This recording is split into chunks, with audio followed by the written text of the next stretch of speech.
Our so back, of course, talk about some Final Fantasy VII. We're talking Rebirth. We're here to finally break down the recent release date announcement trailer, I think is what it's called. We put it off long enough, so we're just going to hop right into it. So the trailer opens up with the obvious destruction of Midgar, probably post FF7 remake. We hear Myra talking about people saying that the world might be ending. We see Zack looking up at the ominous rift in the sky. We actually already pause right there because in the first couple of seconds we get a lot of things to talk about because Elmira's talking about the world ending, or at least that's what people are saying. That could be in relation to like the destruction of Midgar, like this tornado that came out of nowhere and destroyed shit, as they're saying. It could be about that rift in the sky. Maybe everybody can see that. Maybe it's just Zack. Who knows? But we know that it's got Zack worried. It could just be in general, right? Shinra destroying the planet. So, I don't know. The world's ending. At least, that's what everyone's saying.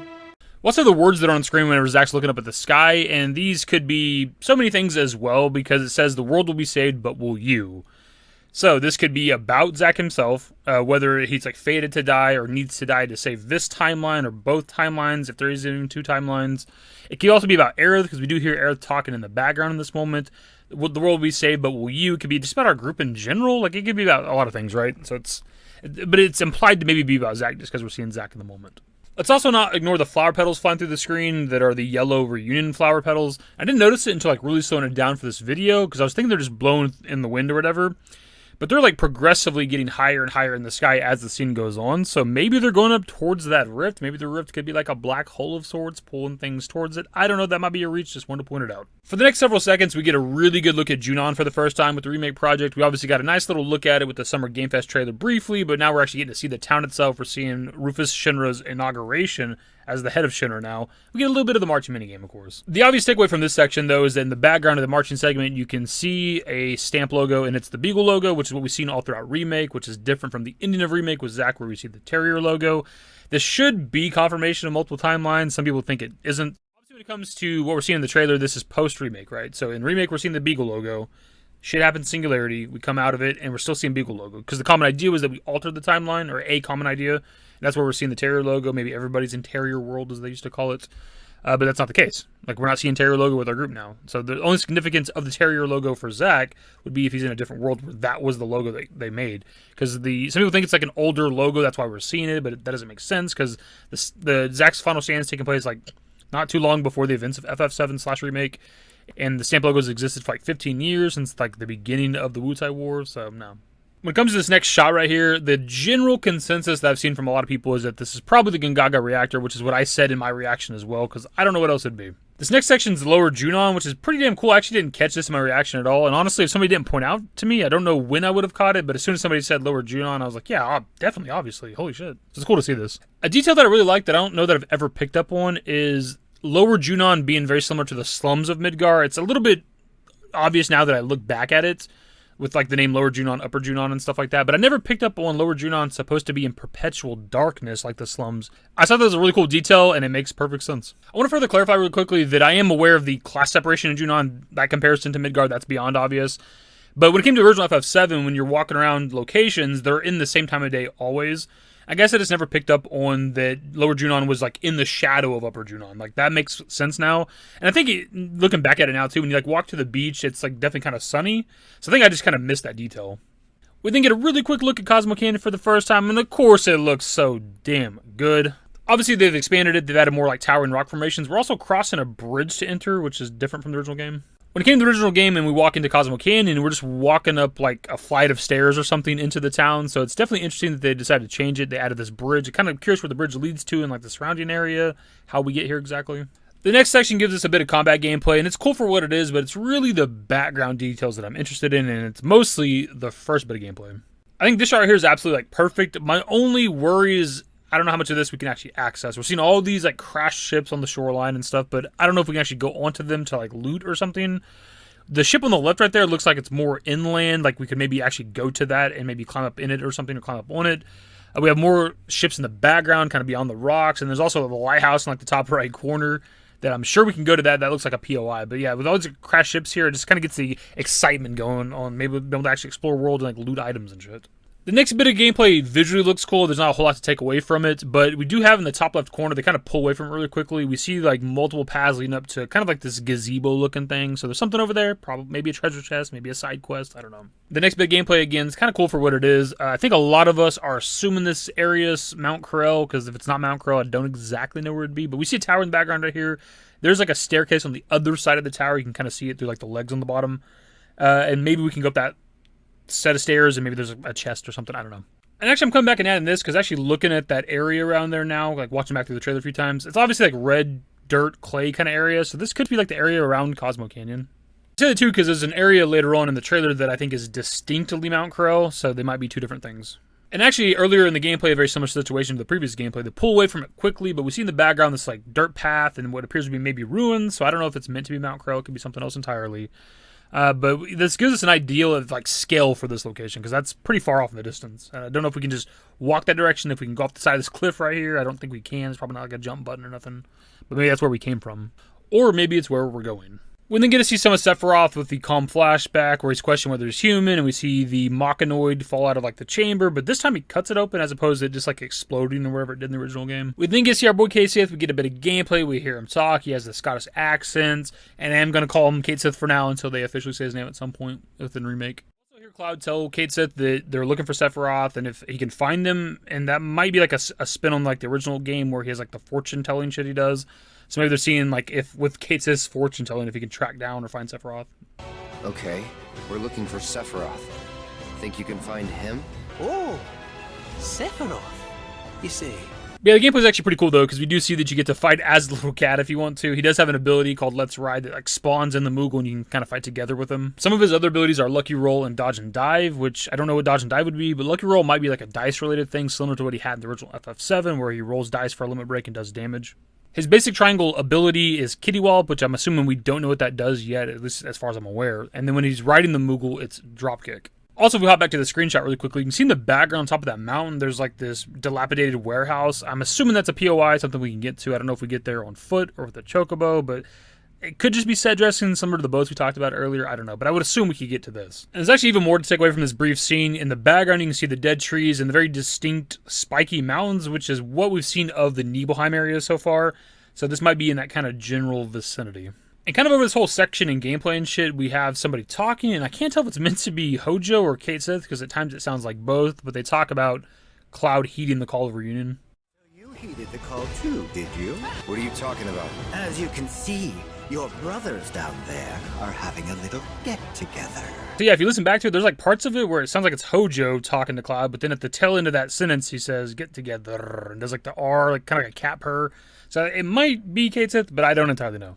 And then if we hop back a bit in the gameplay, we do get to see us driving around with the buggy, which is kind of cool. It's like kind of low-key one of my favorite moments from the trailer, only because I wasn't sure if we'd have like vehicles and or the buggy specifically in the game. So as always, it's nice to get confirmation of that. So if we take a look at the UI really quickly, we can see it's L2 for brake, R2 for accelerate, R1 to exit the buggy, and there's actually a commands menu. This could be something, this could be nothing. We do see the commands menu as we're just running around in the world as well, just as our characters. So maybe the commands menu just like kind of hides like the accelerate and brake button, like UI and shit. I don't know. Also, it's worth taking note of that even when we're in the buggy, we're traveling together as a group, because you can see Aerith, you can see Red 13's tail, you can see Barrett on the right, Cloud kind of in the front seat middle, you can see his blonde hair. If you get like the right shot, you can see like the top of Tifa's head, and maybe Yuffie and or Cait Sith is in there as well. Also, it kind of goes without saying, but worth mentioning, I suppose, that the vehicle is quite different than what it was in the original FF7, where it was like a kind of a car, like an off-road car or whatever. Now it's like a Jeep, essentially. It looks like it has some jet engines on it, though. Also, almost forgot to add that this is the location that I think is potentially Mount Corel, because that's kind of where we get the buggy at anyways with the original FF7, the whole Corel, Mount Corel, Gold Saucer, Desert Prison section. But also the equipment around here looks like mining equipment, either stuff that will be mining or things that transport giant rocks or something.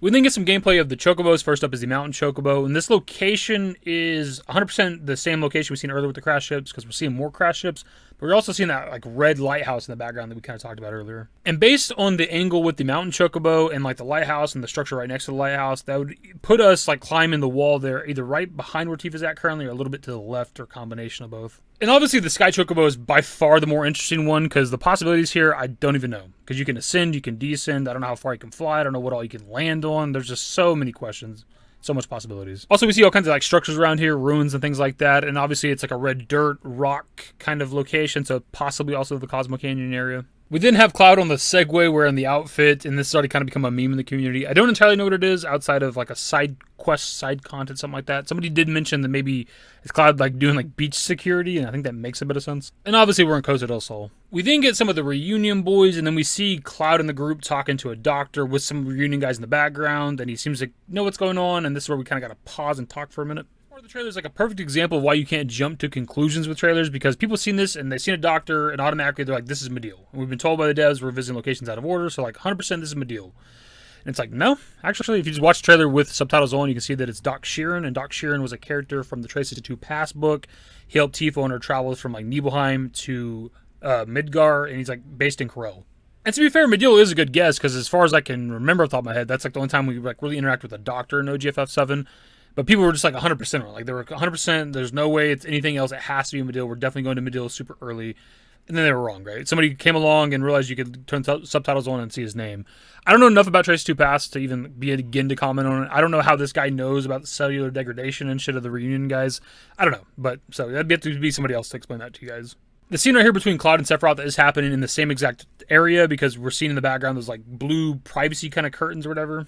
We then get our first look, finally, at the Midgar Zolom, and I have seen it point out that he doesn't look that big. I mean, he looks pretty tall right here when he's stretched out, but in the original game, he, like, towered over our group. Especially when he stretches out more in the middle of fighting, like, he's as tall, if not taller, than some of the weapon enemies. Either way, though, I think the design looks pretty damn good. And we kind of called it, this does look like kind of like a marshland area, so we talked about the possibility of them turning, like, the marshlands into, like, its own location. You're seeing dead trees behind him, he's popping up out of the water, so I think it was a pretty obvious one, but we did all seem to call that. We then get a first look at Bottom Swell, the boss you fight in Lower Junon, of course. It's not a super memorable boss fight. He's a little bit unique with like the bubble thing he does. It's kind of similar to Reno's like pyramid or whatever.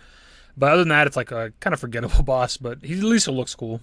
We then get to see some more synergy attacks with our party, and we know the names of these actually because of an article they dropped the other day. So Barret and Yuffie synergy attack is Ninja Carbine, and it's described as Barret and Yuffie lean into their shared prowess and unleash a ranged attack. Aerith and Cait Sith synergy attack is Kitty Cannonade, and it's described as Aerith imbues Cait Sith Moogle with magical energy and unleashes a ranged attack. In the background of Yuffie and Barret's synergy attack, you can actually see like a cave entrance or something with like a gate in front of it, like maybe it's like a mine or something, maybe Mithril Mine, I don't know. They're on a beach, that wouldn't make a lot of sense, but I'm not entirely sure. And similarly, in the background of the Aerith and Cait Sith attack, there's just a bunch of POIs and buildings and things in the distance. A very important detail worth mentioning about their synergy attack is that after they complete it, both Cait Sith and Aerith gain infinite MP for who knows how long.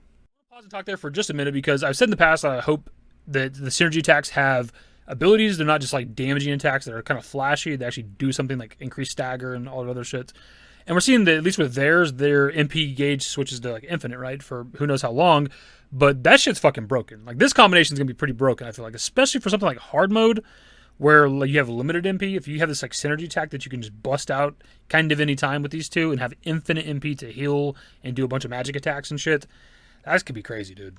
We then get to see air quotes Cloud and Sephiroth fighting together in the Calm Flashback. They're fighting Materia Keeper. There's actually a change from the original FF7, because during the Calm Flashback, we don't fight the Materia Keeper. We actually fight it when we actually visit Nibelheim and go through Mount Nebo. Air quotes Cloud and Sephiroth's synergy attack is Double Helix, described as Sephiroth unleashes an elegant flurry of strikes, and Cloud does his best to follow suit. Also, just notice that Sephiroth gains infinite MP after Double Helix as well, but not Cloud for some reason, or I guess air quotes Cloud. A nice little detail too is in the middle of the attack, their swords collide, which I feel like is a bit of an allusion to the future where that happens many times. A touching reunion. We then get a first look at Alexander. This is clearly in the VR simulation. Now, that either means that we're going to earn him and get him in the VR, so the VR is returning with Chadley or something. Or maybe they're just using Alexander in the VR. We then get a really quick look at Kujata, or Kuyata, however you'd pronounce that shit, from the original FF7. This looks to be in like the Cosmo Canyon area. And we know for sure that this is the summon based on its looks, but also the fact that it's running around doing all kinds of different elemental damage. We then also get to see Odin. It's actually been pointed out that in a particular shot of this scene, you can see the Midgar Zolom on the ground.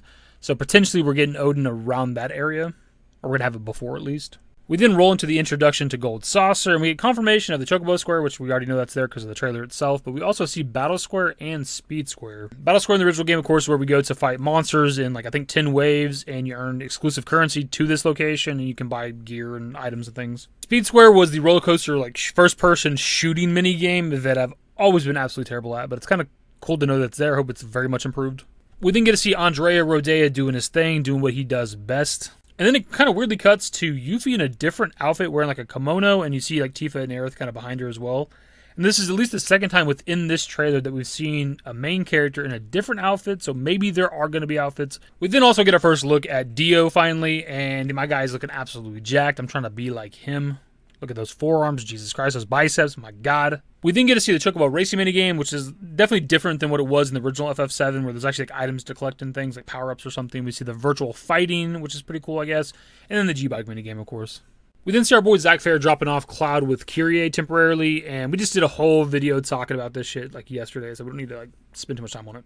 We then see more of President Rufus Shinra's inauguration. He's looking like a whole snack. And then we get the weird cloaked guy. This guy's offering up a lot of questions right now for the community. I'm gonna actually pause there and talk for a minute, because the most common answer I see for who this is Glenn. And it may be like a first glance that does make sense, but the thing is, this person has, for one, like a full beard, and Glenn has like kind of a neck beard going on, and sometimes he doesn't have facial hair at all, it looks like. But also he's very, very distinctly blonde, and this guy has either brown or like brownish reddish facial hair. And look, maybe it's the lighting or something making the guy on the right's facial hair look kind of brownish reddish at times, but when I put these two side by side, the robes aren't even the same, and I just don't think the faces look the same to me. Another possibility for the guy on the right is Genesis, because the facial hair color would match Genesis' hair color. But also, even when we got the kind of launch trailer for Ever Crisis with on the left, where we have Glenn trying to fight Sephiroth, people were even theorizing back then that maybe he has something to do with Genesis, right? Or like the mass desertion with Genesis, and maybe he's doing this with Genesis or for Genesis, or something along those lines. And then now we get to Rebirth, and we're seeing another mysterious cloaked figure that's not a part of Reunion as far as we know. And I know people don't like Genesis, or a majority of people don't like Genesis, but I fully expect him to be a part of the remake story at some point. And depending on where the remake story is actually falling in line, I mean, he's alive, right? Like, he's pretty injured at the end of Crisis Core, but they take him to D-Ground, he survives, and we see him at the end of Dirge of Cerberus, obviously. And that's it. Like, he's supposed to be like the protector of the planet or some dumb shit, which kind of, you know, we're the ending of Remake, the Whispers, Planet, Fate, all that stuff. Like, I just fully expect him to be there at some point. I don't know if the hooded figure right here is him, but it might be.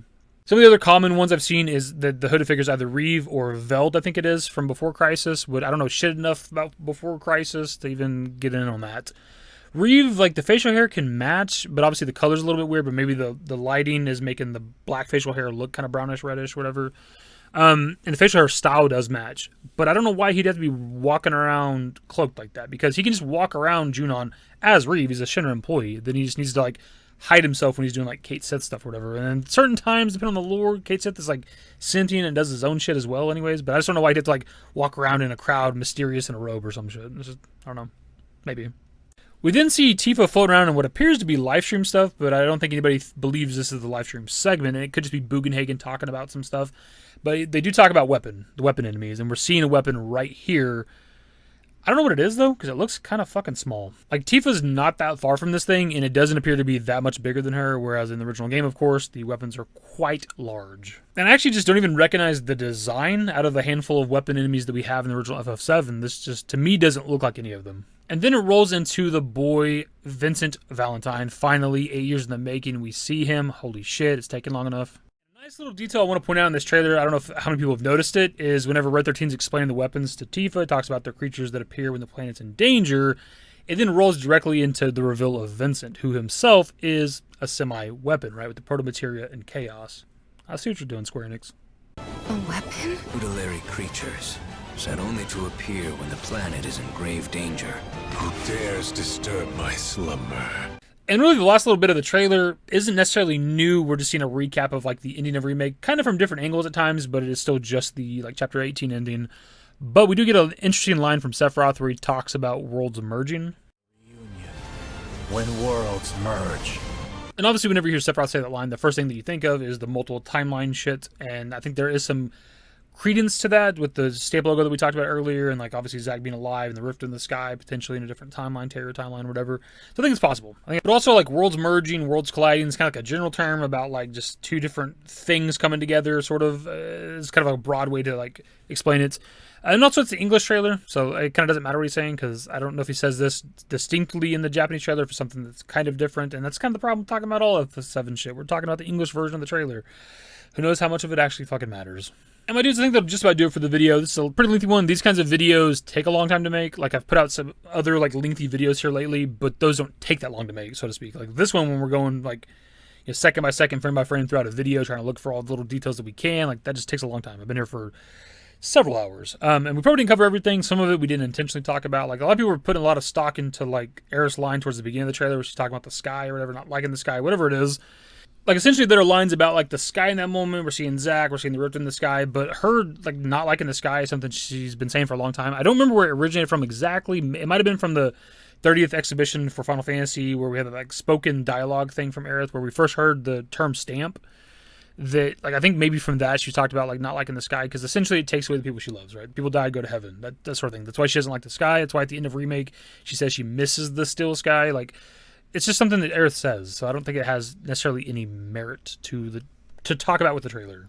But my dudes, we're going to start wrapping up the video because it's super long. Let me know if there's anything I did miss, though. Any kind of interesting details that I didn't talk about, let me know in the comments below. Either way, that's the video. Subscribe to the channel, guys. Our news social networks in the description below. Follow me for ffvii. That's it. Bye. I'm waiting, Cloud. Used to care what people thought, but now I care more, and nobody out here's got it figured out. So therefore, I've lost all hope of a happy ending, depending on whether or not it's worth it. So insecure, no one's perfect. We spend it with no shame. We blow that like Coltrane. We in here like Logain, or leave it like Cobain.